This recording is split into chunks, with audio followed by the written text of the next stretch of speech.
So guys, networking course की ये video number 36 है। इस वीडियो में मैं आपको वायरलेस नेटवर्किंग कैसी होती है, क्या होता है, कौन कौन सी वेव्स होती हैं, कौन कौन सी फ्रीक्वेंसीज होती हैं, कैसे उनके स्टैंडर्ड्स होते हैं, कैसे उनके वर्जन्स होते हैं, इनके बारे में आपको प्रॉपर इन्फॉर्मेशन देने वाला हूं। सो गाइस, प्रीवियस वीडियो में मैंने आपको गाइडेड मीडिया के बारे में बताया था, जहां पे मैंने आपको ईथरनेट केबल्स जो भी होती है हमारे पास, चाहे वो ऑप्टिक फाइबर हो, कोएक्सियल हो, ट्विस्टेड के पेयर हो, उनके बारे में मैंने बताया था। साथ साथ उसके अगली वीडियो में मैंने आपको पोर्ट्स और कनेक्टर्स के बारे में भी बता दिया था। तो गाइस, वो था आपका गाइडेड मीडिया का जो भी काम था ट्रांसमिशन मीडिया में, वो था। तो गाइस, इस वीडियो में हम अनगाइडेड मीडिया के बारे में पढ़ने वाले, यानी वायरलेस टेक्नोलॉजी। पिछली वीडियोस थी आपकी वायर्ड टेक्नोलॉजीज की, अब है आपकी वायरलेस टेक्नोलॉजीज की।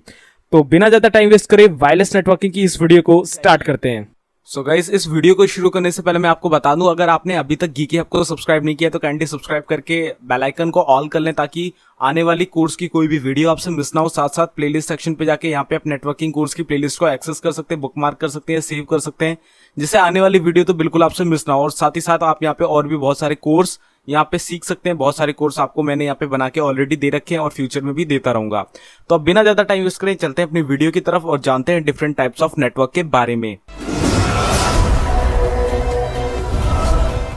तो गाइस, यहाँ पे हम पढ़ने वाले हैं अनगाइडेड मीडिया के बारे में, यानी जो ट्रांसमिशन मीडिया होती है उसका एक पार्ट अनगाइडेड मीडिया। अब अनगाइडेड मीडिया क्या होती है? जो कम्युनिकेशन करा पाए हमारा और हमारे नेटवर्क के बीच वायरलेसली, वो हमारी अनगाइडेड मीडिया के अंदर आती है। तो यहाँ पे हमारा ऑब्वियसली वायरलेस कनेक्शन होगा, तो हम यहाँ पे वायरलेस ट्रांसमिशन मीडिया का यहाँ पे डिस्कशन करने वाले हैं। तो यहाँ पे आपकी जो वायरलेस ट्रांसमिशन होता है वो वेव्स के सहारे होता है, वेव्स की मदद से होता है। तो हम जो भी वेव्स होती है हमारे अनगाइडेड मीडिया में, उनके बारे में हम पढ़ने वाले हैं। तो यहाँ पे हमारा वायरलेस ट्रांसमिशन 3 तरीके की वेव्स पे डिपेंड करता है। सबसे पहला है हमारा रेडियो वेव, जिसे हम रेडियो फ्रीक्वेंसी भी कहते हैं, जिसपे हमारा सेल्यूलर नेटवर्क और हमारे वाईफाई ब्लूटूथ भी यहाँ पे वर्क करते हैं। ठीक है, इसके बाद होती है हमारी माइक्रोवेव्स। अब माइक्रोवेव्स कैसी होती है गाइस? ये आपकी फ्रीक्वेंसीज होती हैं, इनमें आपकी कम्युनिकेशन बिल्ड हो सकता है। अब कैसे होता है आगे वीडियो में पता चलेगा आपको। और तीसरा है आपका इंफ्रारेड। इंफ्रारेड भी एक तरीके का आपका कम्युनिकेशन मेथड होता है, जिसके थ्रू आप कम्युनिकेशन करा सकते हो, कोई कमांड दे सकते हो। अब कैसे, कौन सी वेव पे कैसे वर्क होता है, मैं आपको स्टेप बाय स्टेप आगे बताता हूं, क्लियर करता हुआ चलता हूं। तो यहाँ पे आपकी जो अनगाइडेड मीडिया है, उसमें हम सबसे पहले यहाँ पे रेडियो वेव्स का एग्जांपल लेते हैं। तो गाइस, ये कुछ इस तरीके का होता है, जैसे एक आपका यहाँ पे टावर है, टावर के ऊपर एक यहाँ पे आप मान लो एक्सेस पॉइंट बना रखा है, जहां से आपकी वेव्स निकल रही हैं ये। ठीक है, तो ये वेव्स आपको दिखती नहीं है बिल्कुल भी, नेक आंखों से तो बिल्कुल भी नहीं दिखती है। तो ये इस तरीके की वेव्स होती है जो आपकी काफी दूर तक की रेंज, अप्रोक्सीमेटली 2-3 किलोमीटर तक की रेंज में ये आपको आपके मोबाइल फोन या आपका जो डिवाइस है वहां तक एक्सेस हो पाती है, क्योंकि एक काफी हाई बैंडविड्थ वाला इसमें एंटीना या एक्सेस पॉइंट लगा होता है। तो ये एक ओमनी डायरेक्शनल एंटीना होता है, जहां से ये एक्सेस पॉइंट जिसे मैं कह रहा हूं वो एक ओमनी डायरेक्शनल एंटीना होता है। ओमनी डायरेक्शनल का मतलब सभी डायरेक्शंस में वो अपनी वेव्स को फेंकेगा, अपनी वेव्स को हर डायरेक्शन में ट्रांसमिट करेगा। ठीक है, अगर ये यूनी डायरेक्शनल होता तो 2 तरीके से, 2 रास्तों पे, एक इधर या एक इधर 2 रास्ते अगर यूनी डायरेक्शनल होता। ये ओमनी डायरेक्शनल है, मतलब हर रास्ते में हर डायरेक्शन पे जाएगी। तो यहाँ पे जो आपकी फ्रीक्वेंसी है वो 3 किलोहर्ट्ज से लेकर 1 गीगाहर्ट्ज तक की होती है। इस फ्रीक्वेंसी के बीच आपका ट्रांसमिशन यहाँ पे होता है, जो कि आपका, अगर आप सेलुलर नेटवर्क का एग्जांपल लोगे अपने मोबाइल फोन से, जो नेटवर्क आता है आपका, तो वहां पे आपको इससे बहुत ही कम आपको फ्रीक्वेंसी की जरूरत पड़ती है, क्योंकि वहां पे आपके ट्रांसमिशन में बहुत ही कम वहां पे फ्रीक्वेंसी चाहिए, बहुत ज्यादा नहीं चाहिए। क्योंकि यार आप मोबाइल प्रोसेसर में देखो कितने बड़े बड़े एप्लीकेशंस होते हैं, तब आपका अगर मोबाइल फोन 1.5 गीगाहर्ट्ज का है तब भी वो नॉर्मल चलता है। तो यहाँ पे तो सिर्फ एक छोटी मोटी बात है जो कि कुछ ही केबी की हो रही है, तो वहां पे हम किलोहर्ट्ज में भी फ्रीक्वेंसी को यूज कर सकते हैं, जो कि हमारे लिए पर्याप्त है। ठीक है, तो मैक्सिमम 1 गीगाहर्ट्ज पर डिवाइस ये प्रोवाइड कर सकता है। Use for multicast communication such as radio and television and tagging systems. तो मल्टीकास्ट के लिए यूज होता है। मल्टीकास्ट ऑलरेडी मैंने बता रखा है, एक जगह से मल्टी मतलब बहुतों को कास्टिंग करना, यानी प्रोवाइड करना सर्विसेज, जस्ट लाइक आपका रेडियो कम्युनिकेशन, टेलीविजन भी ऐसे ही कुछ होता है कि सैटेलाइट से आपको सिग्नल्स आते हैं, तो वही वाला मल्टीकास्ट पे ये बेस्ड होता है आपकी रेडियो वेव्स वाला सिस्टम। तो आई होप यहाँ पे ये वाली लाइन क्लियर हो गई होगी। Radio waves can penetrate buildings easily so that widely use for indoor and outdoor communication. अगर हाँ बिल्डिंग के अंदर, पूरी बिल्डिंग जैसे काफी बड़ी है, 12-15 मंजिल की है, तो आप एक वहां पे वाईमैक्स टाइप का टावर लगा दोगे तो उसकी रेडियो वेव्स आपके पूरी बिल्डिंग पे पहुंचेगी। आपको सिंगल राउटर पे वहां डिपेंड नहीं रहना पड़ेगा। सिंगल राउटर आपका एक फ्लोर पे प्रोवाइड कर देगा वायरलेस कनेक्टिविटी, लेकिन 15 फ्लोर पे नहीं कर पाएगा। तो उस चीज से हम निपटने के लिए हम यहाँ पे एक छोटा सा वाईमैक्स का टावर लगा देंगे, जो कि पूरे बिल्डिंग में आपका वायरलेस नेटवर्क का जो आपको वहां पे सर्विस है वो प्रोवाइड करे। तो आई होप यहाँ पे रेडियो वेव्स का यहाँ पे क्लियरिटी हो गई होगी। तो यहाँ पे आपके रेडियो वेव्स में आपके मोबाइल फोन के नेटवर्क वर्क करते हैं, साथ साथ जो आप कॉलिंग करते हो उसमें, वीडियो कॉल करते हो या इंटरनेट की सर्विसेज लेते हो, वो सेलुलर नेटवर्क में ही आती है और वो आपकी रेडियो वेव्स पर ही वर्क करती है। टावर से आपके मोबाइल फोन में रेडियो वेव्स ही आती हैं। इसी के साथ साथ आपका वाईफाई भी रेडियो वेव्स पे ही बना होता है, रेडियो वेव्स ही आपका वाईफाई एक्सेस हो पाता है उसी की वजह से। ब्लूटूथ भी आपका रेडियो वेव्स का ही एक एग्जांपल है। तो ये सभी सर्विसेज आपका रेडियो वेव्स का एग्जांपल है और रेडियो वेव्स पे ये आधारित होती हैं। तो यहाँ पे आप एंटीना के बारे में समझ लो। इसका जो एंटीना होता है वो कुछ इस तरीके का होता है, जिसको जो भी सिग्नल्स आते हैं आपके एंटीना में तो वो कुछ इस तरीके से आते हैं और वो जो आपका एंटीना होता है वो कुछ इस तरीके से डिजाइन होता है कि आपका जो सेंट्रल पॉइंट होता है वहां पे आपके सारे सिग्नल आके ट्रांसमिट होने लगते हैं या इकट्ठा होने लगते हैं। एंड यहाँ से आपका जो भी सिग्नल है वो डायरेक्ट एक केबल के सहारे आपके पास आता है। अगर आप टीवी यूज कर रहे हो, अगर आप मोबाइल फोन यूज कर रहे हो तो वहां पे आपका एंटीना आपके मोबाइल फोन में ही लगा होता है, आपको पता नहीं चलता है। तो इस तरीके से आपका ये पूरा एंटीना वर्क करता है। तो यहाँ पे ट्रांसमिशन एंटीना में हमें क्या प्रॉफिट है, transmit radio frequency from transmitter. इस पॉइंट को हम फोकस को हम ट्रांसमीटर कहते हैं, जो कि होता नहीं है ट्रांसमीटर है, इसमें लगा हुआ है यहाँ पे रेडियो फ्रीक्वेंसी कैच होगी, जो रेडियो चलते थे पहले, ये वही चीज है। Radio frequency then convert to electromagnetic energy by antenna. तो एक बार फ्रीक्वेंसी यहां तक पहुंची, फिर इस तार में आपको ट्रेवल कराने के लिए कोई ना कोई एनर्जी में तो उसे कन्वर्ट करना ही पड़ेगा। हमने पढ़ा था एनालॉग कि आपकी ट्विस्टेड पेयर में एनालॉग सिग्नल्स ट्रेवल करते हैं, तो इलेक्ट्रोमैग्नेटिक सिग्नल आपके ऑप्टिक फाइबर में ट्रेवल करते हैं, तो वही कोएक्सियल केबल में भी ट्रेवल करते हैं। तो इलेक्ट्रोमैग्नेटिक सिग्नल्स होते हैं इस वायर में, यहां तक आते हैं आपके वो सिग्नल्स रेडियो फ्रीक्वेंसी के तौर पे, फिर इलेक्ट्रोमैग्नेटिक एनर्जी में चेंज होकर आपके सेटअप बॉक्स तक आते हैं।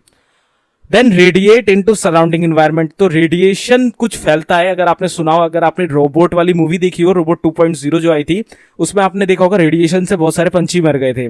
तो गाइज यहाँ पे एंटीना जो सेलुलर नेटवर्क से निकलते हैं उसमें रेडिएशंस होते हैं।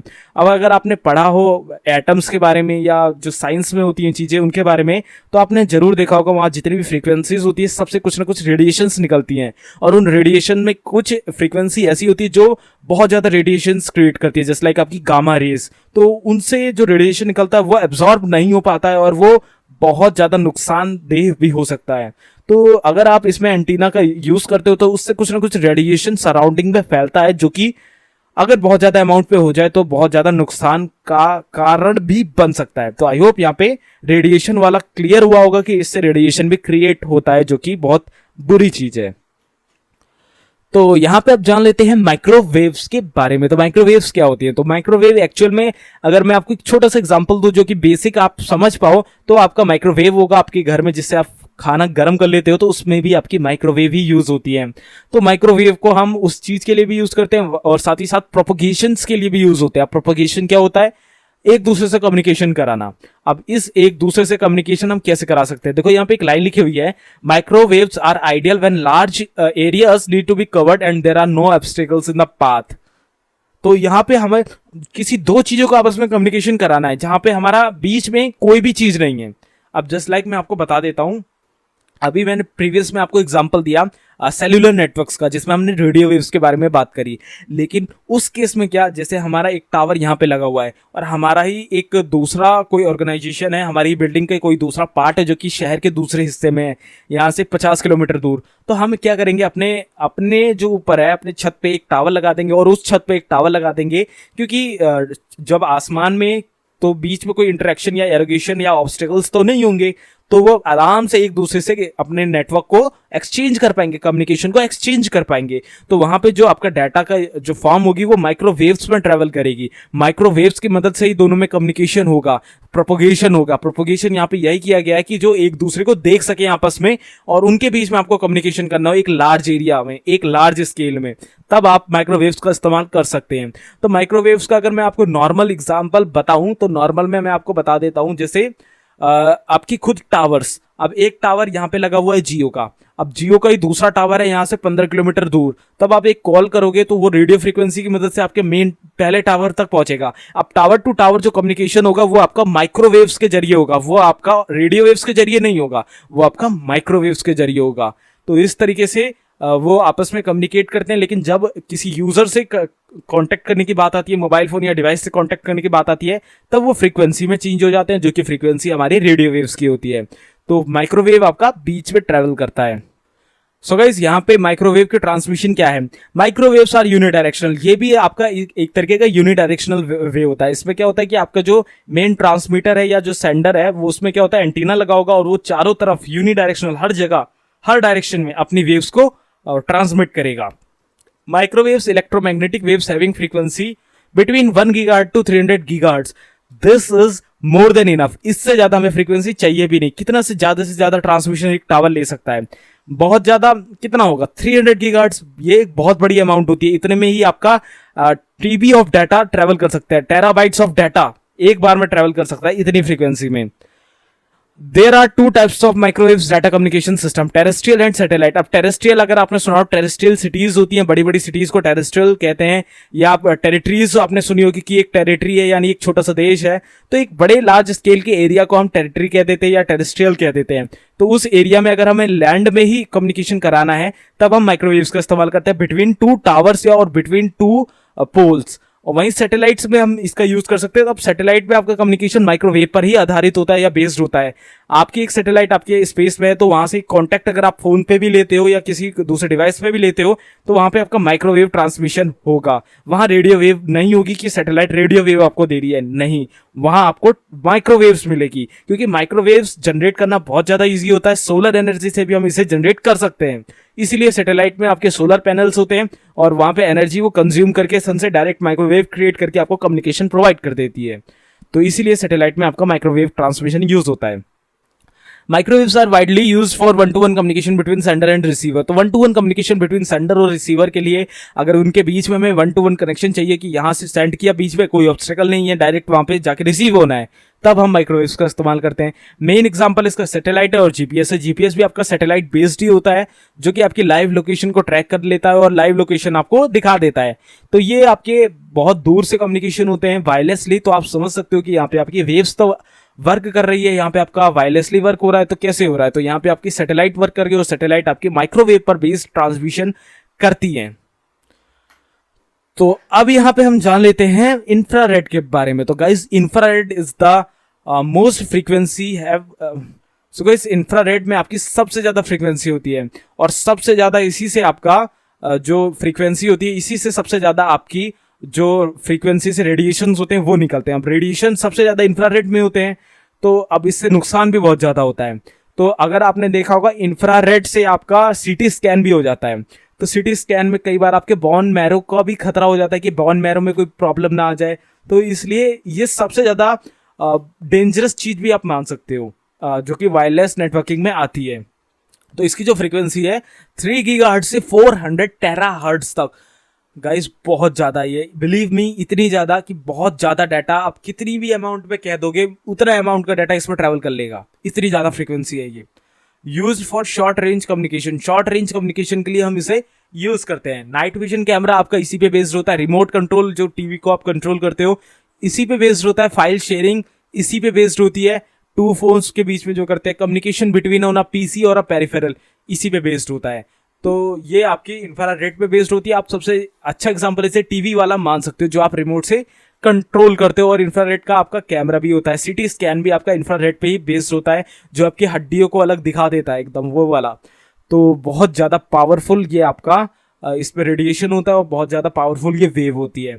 तो ये था आपका इंफ्रारेड जो कि आपका सबसे ज़्यादा रिमोट कम्युनिकेशन में इसे हम यूज़ करते हैं। तो गाइस अब यहाँ पे हम बात कर लेते हैं वाईफाई और ब्लूटूथ की। अब ये वाईफाई और ब्लूटूथ क्या है, ये गाइस यहाँ पे आपकी रेडियो फ्रीक्वेंसी पे बेस्ड होते हैं। तो यहाँ पे आपकी ये रेडियो वेव पे आधारित हो सकता है। तो वाईफाई क्या है, तो गाइस वाईफाई का फुल फॉर्म होती है वायरलेस फिडिलिटी। ये वाईफाई अलायंस इसका ट्रेडमार्क है, मतलब ये वाईफाई के नाम से जाना जाता है। The brand name the products use the IEEE 802.11 family of standard. तो इसका जो स्टैंडर्ड है वो IEEE 802.11 का है। तो IEEE क्या है ऑलरेडी मैंने आपको पहली या दूसरी वीडियो में बता दिया था। Commonly used for wireless local area network, WLAN यानी वायरलेस लोकल एरिया नेटवर्क के लिए हम इसे यूज करते हैं। हम थोड़े से बड़े नेटवर्क में, जैसे पैन नेटवर्क हो गया आपका, लैन से थोड़ा सा और बड़ा, मतलब जो लैन के अंदर ही आ जाए, उसमें हम वायरलेस नेटवर्किंग में अपना वाईफाई का इस्तेमाल करते हैं, जिसमें हम राउटर से भी वाईफाई ले सकते हैं। स्पेशल हम इसका हॉटस्पॉट लगा सकते हैं, वाईमैक्स लगा सकते हैं, वहां पे हम वाईफाई का इस्तेमाल कर सकते हैं। तो यहाँ पे आपका ब्लूटूथ जान लेते हैं। ब्लूटूथ क्या होता है, तो ब्लूटूथ आपका पर्सनल एरिया नेटवर्क के अंदर आता है। इसे हम डब्लू पैन में कंसीडर करते हैं या डब्लू लैन में भी कर सकते हो, लेकिन हम डब्लू पैन में करते हैं। तो पर्सनल एरिया नेटवर्क मतलब आपके पर्सनल डिवाइसेस यहाँ पे यूज होंगे, जैसे मोबाइल फोन, लैपटॉप, कंप्यूटर्स, ये सब। तो वहाँ पे आपका ये यूज होता है। ज़्यादातर फाइल शेयरिंग, रिसोर्स शेयरिंग के लिए हम इसे यूज करते हैं। जैसे आप हेडफोन्स कनेक्ट कर सकते हो, स्पीकर्स कनेक्ट कर सकते हो, फाइल को शेयर कर सकते हो, बस इसी के लिए हम इसे ब्लूटूथ को यूज करते हैं। गोल क्या है इसका? Cable replacement. केबल रिप्लेसमेंट हो गया। सोर्सेज, जो आपके ईयरफोन है, आप वायरलेस आ गए तो केबल हट गई वहां से। लो कॉस्ट, ज़्यादा कॉस्ट भी आपको देखने को नहीं मिलती। जितने में आपकी वायर आती थी उतने में ही लगभग आपके ये ब्लूटूथ वाले भी ईयरफोन आते हैं। लो प्राइस, काफ़ी अच्छा चीप प्राइस है। स्मॉल साइज भी कम हो गया ऑब्वियसली। वहाँ पे आपकी जो लेंथ है केबल की वो घट गई, तो ऑब्वियसली साइज भी इसमें पोर्टेबल और साइज स्मॉल हो गया।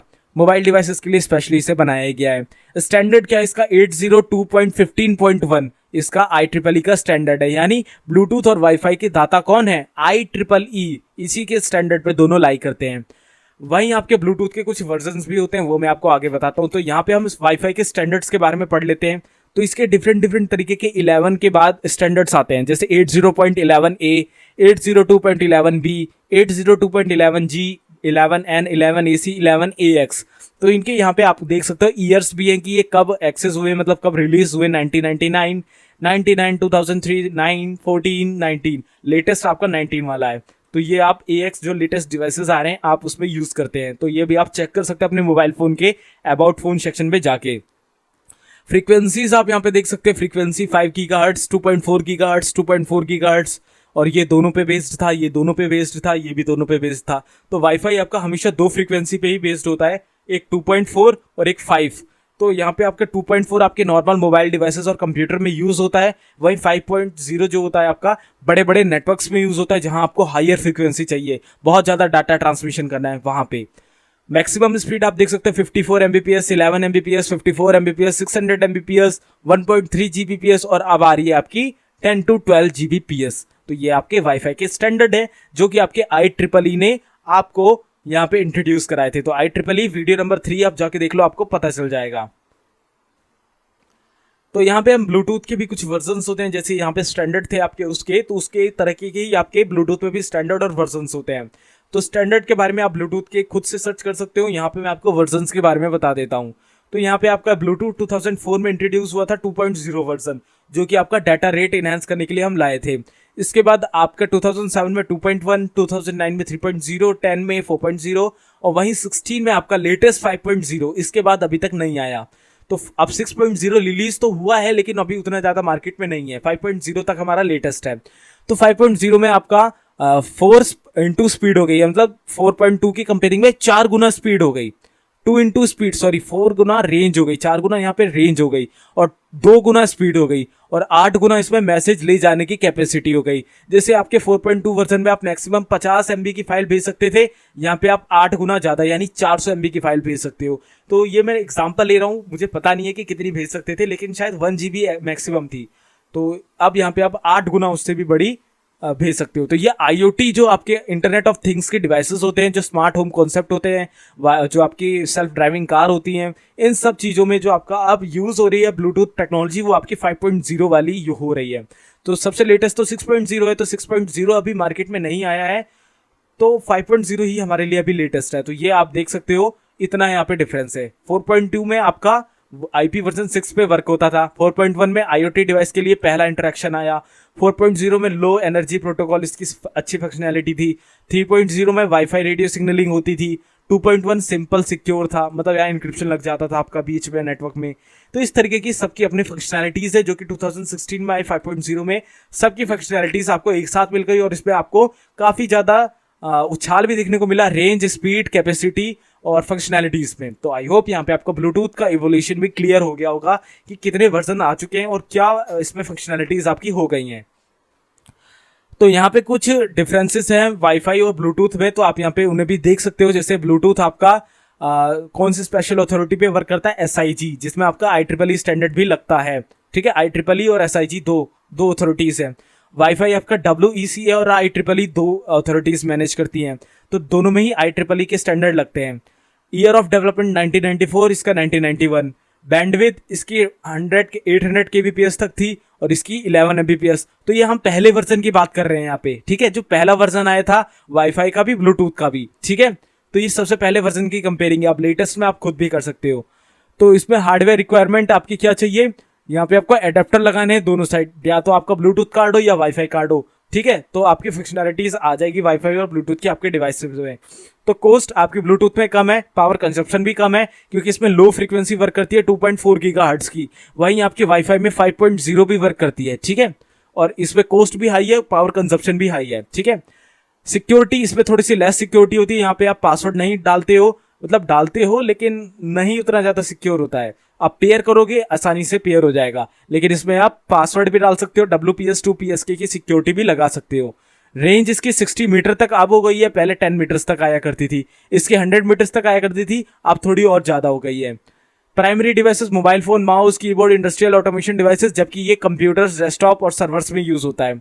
ईज ऑफ यूज, अब इसे आप नॉर्मली कैसे यूज करना है आपको पता ही है, और वाईफाई आपको कैसे यूज करना है आपको पता ही है। कॉन्फ़िगरेशन कैसे करनी है आप आसानी से कर पाओगे, यूजर नेम SSID डालनी है, पासवर्ड लगाना है और मोड सेट करना है, की सेट करनी है, बस आपका वाईफाई ओपन हो गया। ब्लूटूथ में क्या है, पेयर करने हैं डिवाइसेस और आप पेयर हो गए, आप कम्युनिकेशन कर सकते हो। तो दोनों में ही अलग अलग तरीके से हम कम्युनिकेशन कराते हैं। तो यहाँ दोनों में डिफरेंसेस आपको क्लियर हो रहे होंगे और कुछ डिफरेंसेस आप जानते भी होंगे क्योंकि आपने ये बचपन से यूज करा होगा।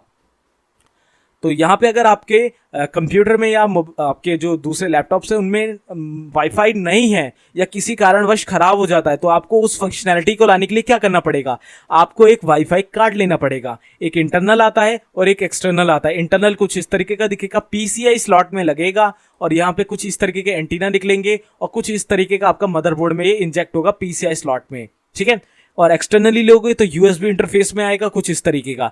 तो आप इसे परचेज कर सकते हैं। इंटरनल एक्सटर्नल दो टाइप के आते हैं, इसकी रेंज थोड़ी सी ज्यादा होती है, इसकी रेंज थोड़ी कम होती है। तो ये एक्सटर्नल आपके वाईफाई कार्ड होते हैं और ये आपका इंटरनल वाईफाई कार्ड होता है। और जो आपका इनबिल्ट वाईफाई कार्ड आता है वो आपके मदरबोर्ड में ही आएगा। अगर किसी कारणवश वो नहीं आता है या खराब हो जाता है तब आपको इनकी जरूरत पड़ती है। तो वाईफाई के केस के लिए आपको ये एक्सटर्नली लगाने पड़ेंगे, दोनों में से कोई सा भी। वहीं ब्लूटूथ में अगर बात करी जाए तो इंटरनली आपके पास इनबिल्ट आएगा, अगर नहीं आएगा तो आपको एक्सटर्नली लगाने पड़ेंगे। इस तरीके का मदरबोर्ड में PCI स्लॉट में लगाओगे आप तो इसे कहेंगे इंटरनल वाला, और इसे कहेंगे हम externally USB externally wifi USB externally Bluetooth card. तो इसे आप ले सकते हो, दोनों ही फ्लिपकार्ट और अमेजोन पे अवेलेबल हैं, आप कोई सा भी ले सकते हो एज पर योर रिक्वायरमेंट अगर आपको अटैच करना है तो ये थे आपके वाईफाई और Bluetooth card. So I hope guys you got the point of the video. इस वीडियो में दी गई सारी इन्फॉर्मेशन आपको पसंद आई होगी। थोड़ी सी भी नॉलेज इस वीडियो से मिली है तो एक लाइक कर देना। कोई भी कमेंट और सुझाव हो, क्वेश्चन है, नीचे कमेंट कर देना। और गाइज इस कोर्स की एक्सेस नहीं करिए, प्लेलिस्ट तो नीचे डिस्क्रिप्शन पे लिंक है, जाओ पूरा कोर्स एक्सेस करो, शुरू से लेकर सारी वीडियोस देखो ताकि एक्सपर्ट बन जाओ नेटवर्किंग में। और CCNA जैसे कोर्सेज देखने के लिए चैनल सब्सक्राइब कर दो। अगली वीडियो में हम VPN के बारे में बात करने वाले, VPN क्या होता है, सारी इन्फॉर्मेशन जानेंगे। तो गाइस मैं मिलता हूं आपसे अगली वीडियो में, तब तक के लिए goodbye, take care, stay healthy and जय हिंद।